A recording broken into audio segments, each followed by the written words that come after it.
어느 날 유치원에서 이 꼬마아이 셋이 모여서 서로 자랑을 시작했습니다. 아이들은 무엇을 자랑할까요? 한 아이가 말했습니다. 우리 아빠는 잠수를 참 잘하셔. 30초나 물속에서 버틸 수 있어. 그러자 두 번째 아이가 말했습니다. 우리 할머니는 해녀인데 물속에서 3분 이상 버틸 수 있어. 그러자 질 수 없었던 마지막 아이가 이렇게 말했습니다. 우리 삼촌은 작년에 물속에 들어갔는데 아직도 안 나왔어. 자, 사람은 누구나 자랑하고 싶은 본성이 있습니다. 자신을 나타내고 싶은 이 본능이 어른이나 아이에게나 마찬가지입니다. 자, 오늘 본문은 한 말씀으로 한 가지 질문으로 시작되고 있습니다. 사람이 자랑할 것이 어디에 있습니까? 자, 그리고 그 답이 주어지고 있습니다. 전혀 없습니다. 무슨 법으로 의롭게 됩니까? 행위의 법으로 됩니까? 아닙니다. 믿음의 법으로 됩니다. 우리는 로마서 말씀을 연속 묵상하고 있습니다. 로마서 말씀은 우리에게 신앙의 가장 중요한 진리들을 말씀하고 있습니다. 오늘 본문 말씀은 행위로 인한 구원은 없다라고 말씀하고 있습니다. 여러분, 단 하나의 허물, 단 하나의 과실일지라도 율법은 그것을 정죄하고 말 것입니다. 이 율법은 단지 외적인 생활뿐 아니라 우리 마음으로도 지킬 것을 요구하고 있습니다. 우리 중에 어느 누가 나는 마음을 다하고 뜻을 다하고 힘을 다하고 목숨을 다하여 주 너의 하나님을 사랑하고 또한 이웃을 내 몸과 같이 사랑하라 하신 말씀을 다 지켰나이다 할 수 있는 분이 있겠습니까? 어느 누가 이 말씀 앞에 넘어지지 않았다고 자신할 수 있는 분이 얼마나 있습니까? 이 말씀 앞에서 수천 번 넘어지지 않았다고 말할 수 있겠습니까? 오늘 바울은 단호하게 말했습니다. 그러므로 율법의 행위로는 하나님 앞에서 의롭다고 인정받을 사람이 아무도 없습니다. 율법으로는 죄를 인식할 뿐입니다. 어떤 모양으로도 어떤 의미로도 어떤 정도라도 우리는 우리의 행위로서 구원을 받지 못합니다. 제가 어떤 의미로도 안 된다고 말씀을 드린 이유는 사람은 어떻게든 자기의 의를 살려내서 그것으로 구원받고자 하기 때문입니다. 우리 속에 있는 자기의 의는 언제나 우리 속에 잠복해 있어서 기회만 있으면 불쑥불쑥 튀어나오려고 합니다. 통제력을 가지고 있는 사람조차도 마찬가지입니다. 사도 바울은 자랑할 것이 참 많은 분이었습니다. 여러분 그의 고백을 들어보셨습니까? 나도 육체를 신뢰할 만하며 만일 누구든지 다른 이가 육체를 신뢰할 것이 있는 줄로 생각하면 나는 더욱 그러하리니 나는 8일 만에 할례를 받고 이스라엘 족속이요 베냐민 지파요 히브리인 중에 히브리인이요 율법으로는 바리새인이요 열심으로는 교회를 박해하고 율법의 의로는 흠이 없는 자라. 바울은 명문가 태생입니다. 그는 베냐민 지파 사람입니다. 그는 8일 만에 할례 받았으며 히브리인 중에 히브리인으로 태어났으며 바리새인으로 살아갔습니다. 율법으로는 전혀 흠이 없던 그였습니다. 그러나 그가 고백하는 것을 귀 기울여 보시기 바랍니다. 그러나 무엇이든지 내게 유익하던 것을 내가 그리스도를 위하여 다 해로 여길 뿐더러 또한 모든 것을 해로 여김은 내 주 그리스도 예수를 아는 지식이 가장 고상하기 때문이라. 바울은 예전에 자신이 자랑했던 모든 것을 배설물로 여기고 있습니다.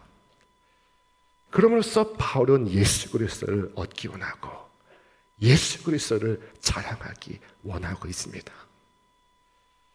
여러분, 예수 그리스도가 그의 능력이었으며 예수 그리스도의 십자가 의가 그 모든 자랑의 원천이었던 것입니다.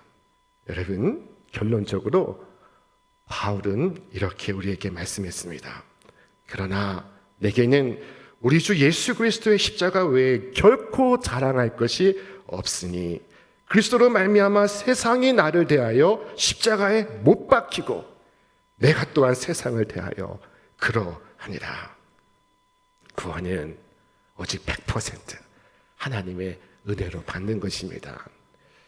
그러므로 자랑은 없습니다. 원하는 자도 아니고 애쓰는 자도 아니고 힘쓰는 자도 아니고 오직 은혜를 베푸시는 하나님이 하시는 것입니다. 그러므로 자랑은 있을 수가 없는 것입니다. 이 진리가 얼마나 소중한 말씀입니까? 여러분, 지금 자신의 공로가 필요 없다는 말씀을 듣고 있습니다. 그것이 우리에게 얼마나 기쁘고 그리고 소망스러운 말씀입니까? 여러분, 도덕적이든 그렇지 않든, 정숙하든 그렇지 않든, 정직하든 그렇지 않든 허리에 회개의 띠를 띄우고 주님 앞에 나와 구하시기 바랍니다. 오, 위대하신 하나님, 우리를 용서하옵소서. 우리는 죄인입니다. 우리에게 은혜를 베푸소서. 우리는 은혜 받을 자격도 그리고 조건도 없으나 예수님의 십자가 공로로 힘입어 간구하오니 오 주여, 우리에게 자비를 베푸소서. 여러분, 하나님께 이렇게 간구하는 사람을 하나님은 한 사람도 내쫓지 않으셨습니다. 왜냐하면 이것이 구원의 유일한 방식이기 때문입니다. 자랑할 데가 어디 있습니까? 어떤 분은 묻습니다. 은혜로 구원받는 것이라면 목사님은 왜 의롭게 살고자 하십니까? 여러분, 제가 의롭게 살려 한다면 그것은 구원받기 위해서가 아니라 구원받았기 때문입니다. 나의 모든 죄가 용서를 받고 그리고 내가 멸망하지 않으며 주께서 주 계신 곳에 나를 데려가시겠다고 맹세하셨을 때 우리는 말했습니다. 오 주님, 제게 이렇게 큰 은혜를 베푸시다니요. 내가 주를 위하여 행할 것이 무엇입니까?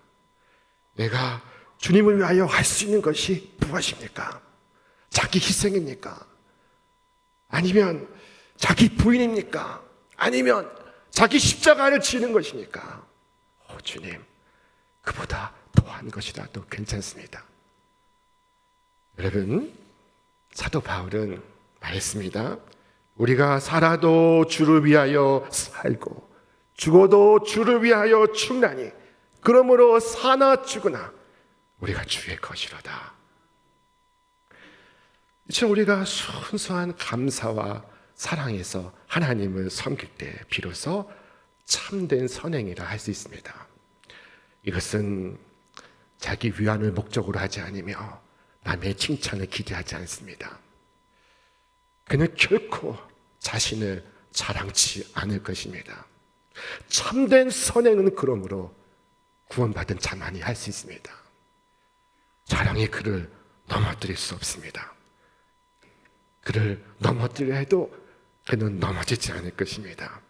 나 같은 죄인 살리신 그 은혜가 너무 크고 놀라워 그가 감사해서 그가 의롭게 살고자 하는 것입니다. 자랑하기 위해서가 아닙니다. 자랑하기 위해서 헌신하는 것이 아닙니다.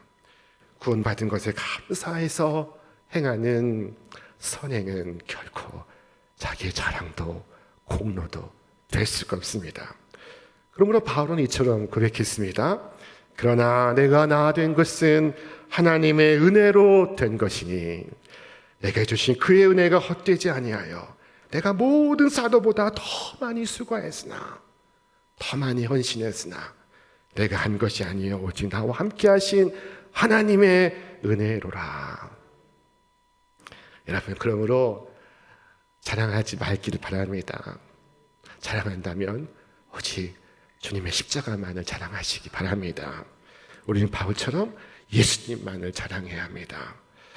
여러분, 혹 스스로를 돌아보며 누가 뭐라 해도 나는 천성이 착한 사람이야 라고 말씀하는 분이 있습니까? 여러분, 옳지 않습니다. 우리는 예수님만을 자랑해야 합니다. 자나깨나 예수님의 십자가만을, 예수님의 공로만을 자랑하는 것입니다. 자, 하나님의 은혜만이 우리의 구원의 근거입니다.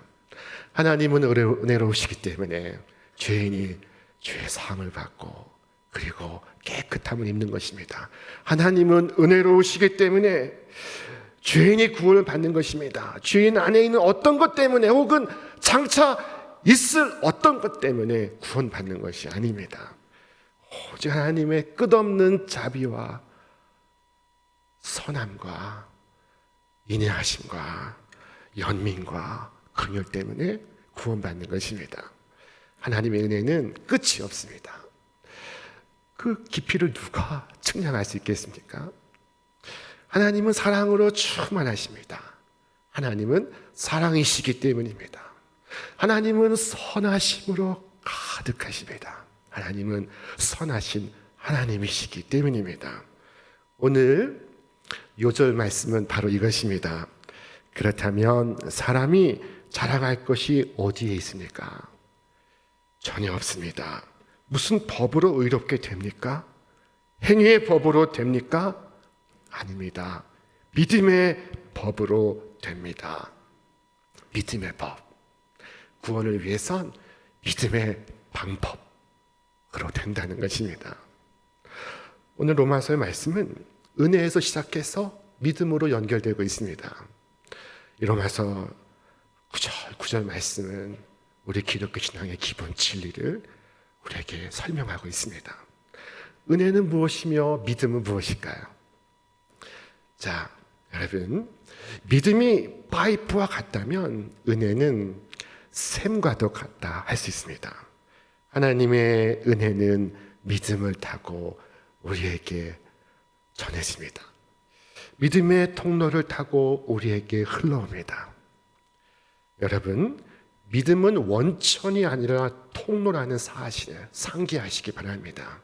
믿음의 능력이 있지 않습니다. 믿음의 능력은 그 믿음이 붙들고 있는 주님께 있는 것입니다. 믿음의 권능은 믿음 자체에 있지 않으며 믿음이 붙잡고 있는 그리스도의 십자가에 있는 것입니다.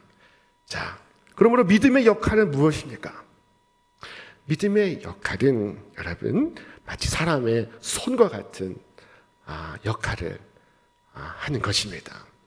여러분이 어린아이에게 사과를 주면 어린아이가 그 작은 손을 내밀어서 그 주시는 사과를 받습니다. 어린아이가 손을 내밀어 사과를 받듯이 우리는 믿음으로써 구원을 받습니다. 어린아이의 손은 사과를 만들지 못합니다. 사과를 만드는데 조력할 수 없습니다. 아이의 손은 사과를 받는 손입니다. 여러분, 우리의 믿음은 구원을 만들지 않습니다. 우리의 믿음은 구원을 만드는 일을 도와주지 않습니다. 오직 구원을 받아들이는 수단일 뿐입니다. 그래서 구원은 자랑할 것이 없는 하나님의 선물이 되는 것입니다. 여러분, 이 손으로 선물을 받았다고 해서 이 손을 찬송할 수 있습니까? 이 손에게 공로를 돌릴 수 있습니까? 없습니다. 하나님의 말로 다 할 수 없는 그 은혜를 받는 내 손은 어떤 경우에도 공로를 주장할 수 없습니다. 오직 모든 좋은 것을 주시는 하나님께 영광을 돌려야 하는 것입니다. 우리 말씀 같이 읽겠습니다. 너희는 그 은혜에 의하여 믿음으로 말미암아 구원을 받았으니 이것은 너희에게서 난 것이 아니요 하나님의 선물이라. 믿음의 역할은 무엇입니까? 믿음의 역할은 하나님과 나를 연결하는 밧줄과 같고 끈과도 같습니다. 믿음으로 인하여 우리는 하나님과 연결이 됩니다. 여러분, 미국과 캐나다 국경에는 나이아가라 폭포가 있습니다. 이 나이아가라 폭포는 나이아가라 강에 있는 협곡의 깊은 폭포인데 세계 3대 폭포 중 하나입니다. 북미에서 가장 큰 폭포입니다. 자, 어느 날 이 나이아가라 폭포에 보트가 뒤집힌 사건이 있었습니다. 그 급류에 두 사람이 떠내려가고 있습니다. 그런데 저 강변에 있던 사람들이 가까스로 밧줄을 그들에게 던졌습니다. 밧줄이 그들에게 닿았습니다. 자, 그들은 밧줄을 붙잡았습니다. 한 사람은 끝까지 그 밧줄을 붙들고 그리고 강둑으로 안전하게 끌려 나왔습니다. 그런데 다른 한 사람은 옆에 큰 통나무가 떠내려오는 것을 보고 밧줄을 집어던지고 통나무를 붙잡았습니다. 그것은 그럴듯해 보였습니다. 그것은 붙들기에 좋았습니다. 자, 그리고 그 사람을 태운 통나무는 폭포 아래 깊은 심연으로 빠져 들어갔습니다. 여러분, 그것은 그 통나무가 강변과 아무런 연결이 없었기 때문입니다. 통나무의 크기는 아무런 변수가 아닙니다. 그것은 사람에게 도움을 주지 못합니다. 안전하려면 강변과 연결된 끈을 붙잡아야 하는 것입니다. 그와 같이 사람이 믿음 위에 다른 어떤 것을 붙잡을 때 그는 구원을 받지 못합니다. 왜냐하면 그와 그리스도 사이에 아무런 연결이 없기 때문입니다. 우리 사랑하는 여러분, 이 세월의 흐름 속에 나의 감정도 떠내려가고 나의 지식도 떠내려가고 나의 소유도 떠내려가고 나의 지위도 떠내려가고 있습니다. 여러분, 무엇을 붙들고 있습니까? 여러분, 무엇을 붙들고 구원을 받으려 하십니까?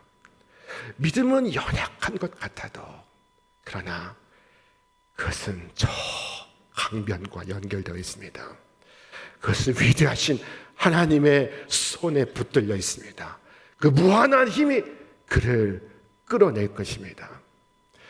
자, 그를 파멸로부터 구원하고 저주로부터 건질 것이며 그를 심판으로부터 구원할 것입니다.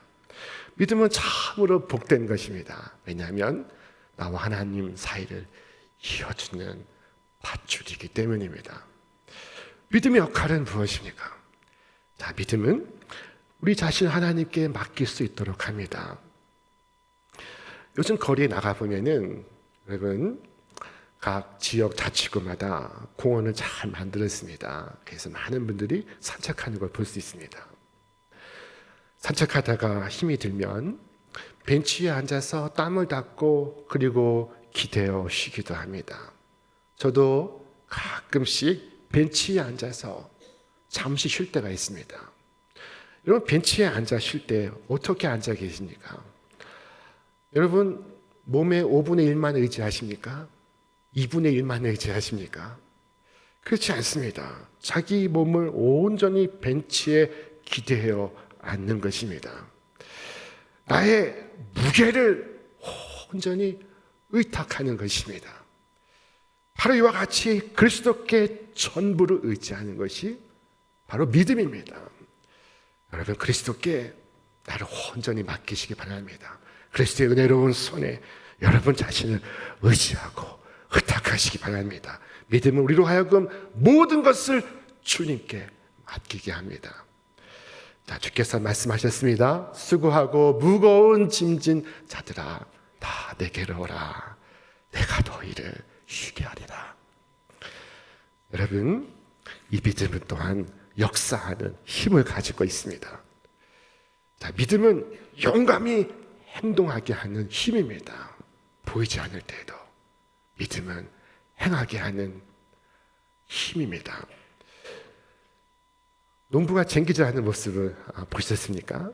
겨울이 다 가기 전에 이 농부는 들에 나와서 쟁기질을 합니다. 꽃도 피지 않고, 그리고 여전히 노래하는 새들 한 마리 볼 수 없을 때 이 농부는 일찍 일어나서 쟁기로 온 땅을 갑니다.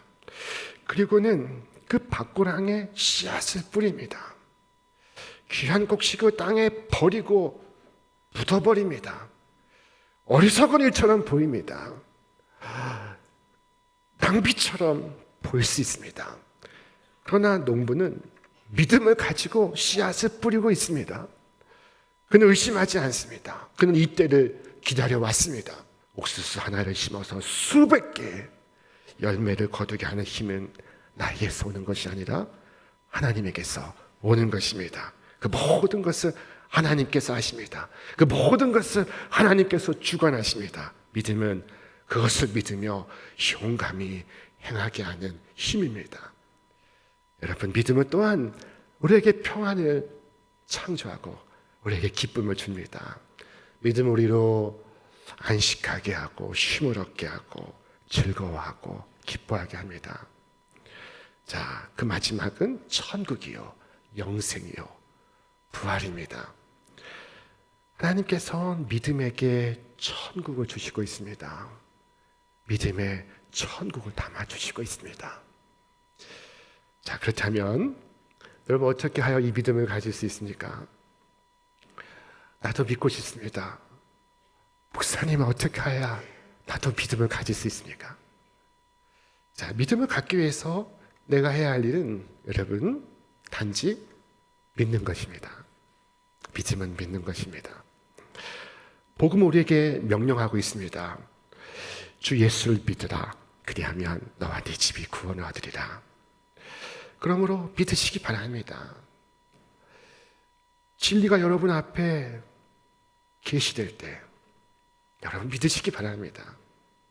믿는 것이 어렵습니까? 그렇다면 하나님께 구하시기 바랍니다. 아이 아버지가 주님께 나와 외쳤듯이 오 주여, 내가 주를 믿나이다. 나의 믿음 없음을 도와주소서 하고 기도하시기 바랍니다. 여러분, 주님은 믿음의 창시자요, 믿음의 완성자입니다. 믿음의 주요, 믿음을 온전케 하시는 분이십니다. 우리가 책을 읽을 때 책이 이해가 안 되는 부분이 있으면 저자에게 묻습니다. 주님은 믿음의 저자이십니다. 믿음이 이해가 안 될 때는 믿음의 저자에게 구하시기 바랍니다. 주께서 깨닫게 하실 것입니다. 하나님 우리에게 믿으라 말씀하셨습니다. 믿음의 법을 주셨습니다. 여러분, 하나님께서 믿으라고 명하십니다. 하나님께 복종하시기 바랍니다. 우리가 믿지 못하는 것은 이 복종하지 않기 때문입니다. 우리가 믿지 않는 것은 우리 자신의 뜻대로 고집대로 살려고 하기 때문입니다. 주님께서도 말씀하시기를 너희가 서로 영광을 취하고 유일하신 하나님께로서 오는 영광은 구하지 아니하니 어찌하여 너희가 나를 믿을 수 있느냐. 너희 각자가 자신의 영광을 탐하는데, 자신을 자랑하는데 어떻게 너희가 나를 믿을 수 있느냐 라고 말씀하십니다. 우리는 반역자들입니다. 반역자들이기 때문에 믿지 않는 것입니다. 믿지 못하는 것입니다. 사랑하는 여러분, 오늘 우리 모든 우리의 반역을 내려놓으시기 바랍니다. 여러분의 무기를 내려놓으시기 바랍니다. 무조건 항복하시기 바랍니다. 그리고 이 5월의 마지막 주일에 주님을 바라보고 주의 은혜가 얼마나 큰지를 자랑할 수 있게 되길 바랍니다. 주님, 내 평생에 주의 은혜를 자랑하겠습니다. 주의 은혜만을 자랑하는 성도가 되겠습니다. 이와 같이 믿음으로 행하는 여러분 모두 위에 한결같은 다음이 없는 주님의 은혜가 여러분의 심령에, 가정에 자꾸 흘러 넘치시기를 주님의 이름으로 축원합니다. 축원합니다.